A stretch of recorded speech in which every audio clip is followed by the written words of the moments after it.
असं आहे की दादांनी आता घोषणाच केलेली आहे म्हटल्यावर मी बोलून काय उपयोग आहे.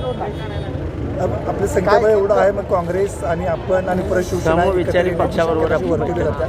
बघू ना आता. मी आत्ताच आलो आहे सांगलीत मुंबईहून. की भाजप सोडून तुमचा राष्ट्रवादीचा जिल्हा परिषद अध्यक्ष होईल. मी कुणाशी अजून चर्चा नाही केलेली. अजून निवडणुकी लांब आहे, त्यामुळं आम्ही काही इतक्या लवकर काय हालचाली करणार नाही. त्यामुळे बघू आता काय होतं. शंभूराज राष्ट्रवादी अजित पवार गटाकडून संजय काकांनी सांगितलं की आम्ही काँग्रेस आणि राष्ट्रवादीसोबत चर्चा करू. माझ्याशी कोणी चर्चा अजून केलेली नाही. तर आमचे देवराज पाटील जिल्हाध्यक्ष आहेत, त्यांच्याशी पण अजून माझी भेट नाही. आता चर्चा करतो मी सगळ्यांशी. सत्तेसाठी तुम्ही पुढाकार घेणार का TDPच्या? नाही, अजून मी विचारच केलेला नाही.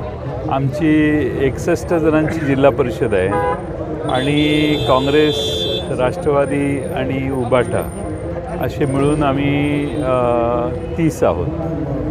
त्यामुळे बघू काय. शंभूराज काटकर अनेक ठिकाणी भाजपला शिवसेनेला शिव दिलेला आहे. शंभूराज काटकरांना भाजपबद्दल विचारलं असं त्यांनी सांगितलं की एका लुगडात बाई म्हातारी होत नाही. शंभूराजे देसाई भाजपवर आता आरोप म्हणाले. केलेला आहे त्यांनी जोरदार. होय का? ठीक आहे, बघू. मला चर्चा पण एकंदरीत आपल्याला काय वाटतं जिल्हा परिषद संदर्भात? मला सध्या काहीच वाटत नाही. कारण 30 असून चंद्रकांत पाटील म्हणतात की आता दादा म्हटल्यावर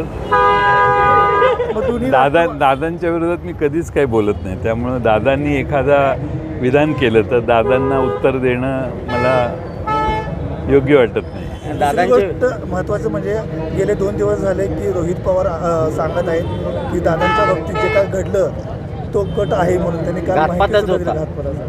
नाही, आता चौकशी जी आहे, चौकशी पारदर्शी व्हावी. आणि काय आहे, ब्लॅक बॉक्स मिळाले तर त्यात काय म्हटलेलं आहे, सगळ्या गोष्टी म्हणजे वैमानिक विमानात बसताना एक टेस्ट असते, त्याने काही कशाच्या अंमलाखाली आहे किंवा नाही हे तपासलं जातं. असे सगळे मुद्दे व्हेरीफाय करू दे तपासणी व्यवस्थेला, आणि त्याच्यातनं काय निष्कर्ष येत आहेत ते बघू आपण. परवा आपण सुनेत्र वहिनींना सुद्धा जून आपण भेट घेतली. भेट घेतली नेमकं काय? नाही, मी त्यांची भेट नाही घेतली. त्या विधानभवनात आल्या त्यावेळी त्यांचं स्वागत केलं. एकंदरीत म्हणजे पॉझिटिव्ह असं म्हणता येईल का? दोन्ही राष्ट्रवादी नाही, माझी त्यांची अशी भेट झालेली नाही आणि आम्ही कोणती चर्चा केलेली नाही. कारण वारंवार साहेब पण सांगतात की जयंत पाटील साहेब त्यांच्यासोबत होते. हो, पण आता सध्या त्यांच्या पदभार घेतलेला आहे, पदग्रहण केलेलं आहे, त्यांचं काम सुरू झालेलं आहे. त्यामुळं त्यांच्या कामाला शुभेच्छा देण्यासाठी मी तिथं हजर होतो. NISA बिझनेस ॲडवायझरी कमिटीची मिटिंगही होती, पण त्यानंतर माझी त्यांची भेट नाही झाली. आमदार सदाभाऊ खोतांनी तुमच्यावर खालच्या दर्जाचे आरोप केलेले आहेत. तुम्ही कटकारस्थान करता, अगदी महाराष्ट्राचे शकुनी मामा सुद्धा आहात अशा पद्धतीने त्यांच्या मुलानं सुद्धा चुकीचे आरोप केलेले आहेत. 137 मतांनी निवडून आलेली लोक किती जोरात बोलतात. बघू आपण. जिल्हा परिषदला करेक्ट कार्यक्रम होणार का? मी आज काही त्याच्यावर बोलत नाही. बघतो ना कारण कोण निवडून आले. अजून निवडून आलेल्या सगळ्यांना भेटतो, त्यांचं काय मत आहे ते चर्चा करतो, मग त्यावर भाष्य करू. चंद्रकांत दादांची भविष्यवाणी खरी ठरेल का?